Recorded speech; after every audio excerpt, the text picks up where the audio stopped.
Just a couple of things. First of all, I want to thank my Lord and Savior Jesus Christ, and you know, obviously when you're putting something new together and you think you have the answers and you figure out that you don't, sometimes losses, struggles can like affect your identity. And man, over the Christmas break and last few days, God's just like reestablished to me that my identity is not caught up in winning games and losing games, but in what we're pouring into these young men that's lasting for eternity. And our guys have been resilient. They've persevered and kept moving forward, our staff did a really good job of trying to simplify the game and to help them, and they did a really good job of buying into the scouting report. But we can't not give the credit to our fans, right, who showed up tonight, and they were incredible. And that home court advantage, man, is a easy +10. And so without them, we don't win tonight. So God gets the glory, our fans get the praise, our players, we got to wash it, enjoy the win, but move on, because in this league, as soon as you relax, as soon as you think you got things figured out, then here comes another ranked team. And the Cincinnati team, I said it at Media Day, and I said it earlier, that I think they're the most underrated team in the country. Wherever they're ranked is too low. They just we were blessed tonight because we got to play at home, and our guys, really locked in, and so very, very proud of them. Jerome, what did Doug show you leading up to this game that made you start him and play him as long as you did? All right, so I guess I'm going to tell you the truth, right? I had no intentions of starting Doug. And we had, there are these verses, that I've been, that I used to help the guys prepare for Shark Week. And it's in Romans chapter 5, and it says that we struggle together, and we rejoice in the struggle together, and that struggle produces perseverance. And perseverance, which is continuing to move forward, builds character, and then character develops hope. And hope never disappoints. And so that was the verse that I gave him before Shark Week. Like, hey, we're going to go through this tough thing together, and it's going to be really, really hard. But if we keep moving forward, right, we're going to develop a character that's going to allow us, no matter what the score is in the game or what's going on, we always have hope. That was my lesson. And so I broke the verses back out, and I had them saved in my phone. And I'm a King James version guy, and then sometimes I read the NLT, and sometimes, every now and then, NIV. But for some reason, I had this different version of the verses in my phone, and I told Carp make a slide for me because I was going to bring it back to him. Like, hey, we've struggled, but we stay together, and we'll give. But in that different version, the first 3 verses of the chapter, there's a phrase in there in this version of the Bible. It says, undeserved privilege, right? That God gave us an undeserved privilege. And for some reason, when I was talking to the guys about it, that phrase just stuck out. It was like it was highlighted. And, we did film, we went to walk through, and I didn't like Doug's body language in walk through. And it just like stuck out to me. And then we went upstairs for our staff meeting before practice while they were lifting, and somebody on staff said, Coach, because I was complaining about it, and somebody on staff said, hey, Coach, why don't we just start him? Because that's what he wants. And, and maybe we'll get more buy-in from him. And in my head, all I was thinking, I was so pissed that they even brought it up, right? And then another one backdoored it, and I was so pissed that they brought it up. All I was thinking to myself is, he doesn't deserve it. And then God just said to me, yeah, neither do you. You got an undeserved privilege. And then the verses after that, it says that even while we were yet sinners, Christ died for us. So while we were messed up, Jesus died for us. And I remember sitting there thinking to myself, man, he hasn't done this. He hasn't done in my brain, right? I'm fighting this.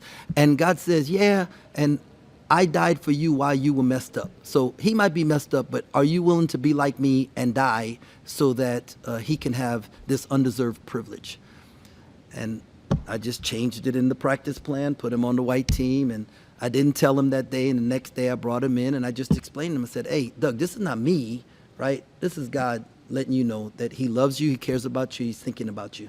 And I don't know how that's going to impact your faith walk moving forward, but I just want you to know that. And just don't let him down, because I have to be obedient to God. So this wasn't something he showed me. This isn't something like a great coaching move. This is, I tell y'all all the time, this thing is a ministry for me. And I know our fans and everybody wants us to win every game and all that kind of stuff. Man, I want to develop men who are going to be great husbands and great fathers. And life is not easy, and we go through tough times, and they have to develop this character that allows them to make it through. So on the days when they don't feel like getting up and going to work, or things go wrong, you know what, they do the next right thing. They don't stay in bed, or they don't run off, but they're there. And so these are all lessons that God is teaching them through me, but he's also teaching me, and because I have to be better and I have to grow. And so, long story, but Doug is a really good player, and he can continue to get better. And I'm very thankful that God slapped me in the face and challenged for me to set my ego aside. Everybody else is scared to ask a question now, huh? We're gonna about to take an offering up in this joint. Well, what did you think you did best on the court then? He just adds swag. You know what I mean? Like his speed. I think like Dede Thomas is one of the fastest guards in the country, and he had, those guys were off balance because of his speed, and he gave the other guys confidence. And even though, the coach in me is going to see the 6 turnovers, but just all the other things, like how he made the game easier, and he was locked in defensively. Like I'm pretty sure when we do the numbers, he's not going to be above the Mendoza line on the points allowed. And so him being locked in, and then he didn't let one mistake lead to 2. So when he did turn the ball over, he sprinted back on defense and made the next right play. And whereas before he let it affect him and it let him affect his effort in the next play. So, man, there's a lot of growth taking place in him as a player. But I'm really proud of the growth that's taking place in him as a man. I may know the answer to it after your Doug response, but you feel like the guys had a different type of energy or perspective when they came back from Christmas? Yeah, they were begging to be able to come back on the 27th.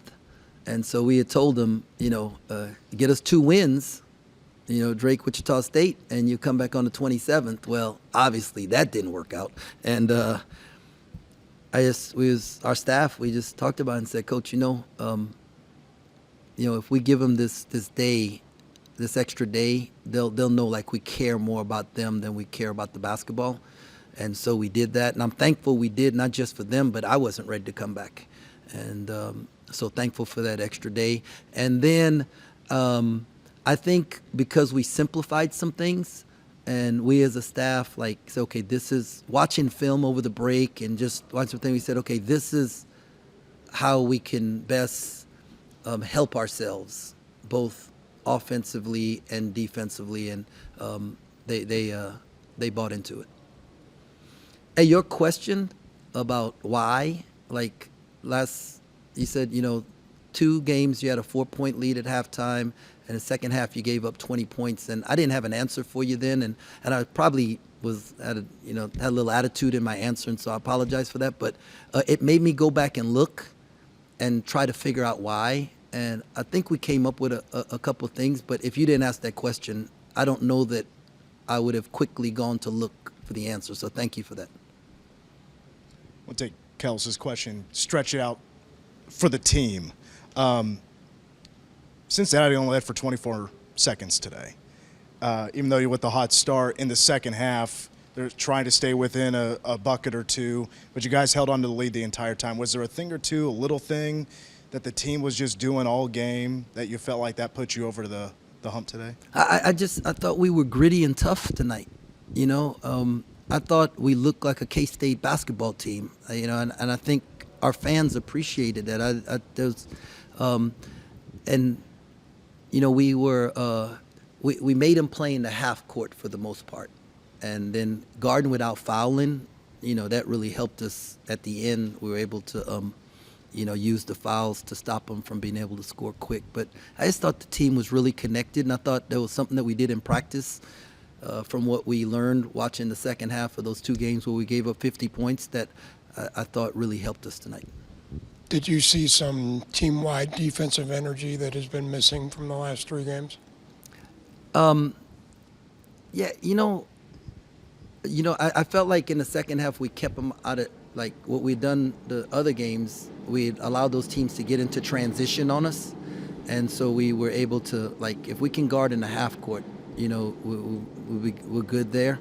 And so that helped us there. But, like, the communication, right, the guys were there, they were talking to each other. In the first half, they're in front of the bench, and we can talk to them, and we can help them with the plays and what to do. In the second half, they're away from us and the fans, and they have to talk to each other. And that was something that we've worked on the last few days, and I thought that paid dividends tonight. How pleased were you with Coleman tonight? Coleman? I couldn't hear you. I'm How sorry. pleased were you with Coleman tonight? Yeah, well, Coleman by nature, right, wants to get everybody involved, wants to get everybody to like him, but we need him to be a scorer, and we've stressed that to him the last few days, what we need from him. And so I was proud of him being aggressive the way he was aggressive. And, and now it'll open up other things for other people, and so, but that's what we need from him. So I'm very proud of Coleman. So when I say Coleman Hawkins, what's the first thing that comes to mind? Funny, caring. He's a terrific kid. He is, and he cares. I can't tell you how many times Coleman has come to the house to sit down with me and just tell me, Coach, I came here to do something special. So just what you need me to do, and then shared some thoughts that he had, and so he does it because he cares. So he cares, right? And sometimes he might care a little too much, and so it affects him in a tough way. But there's a guy who really struggled at the free throw line earlier, and tonight was 3 for 4 from the free throw line, because he got in the gym and he's working on it, and so he's did what we need him to do tonight to give us a chance to win, and that's be more aggressive and more assertive.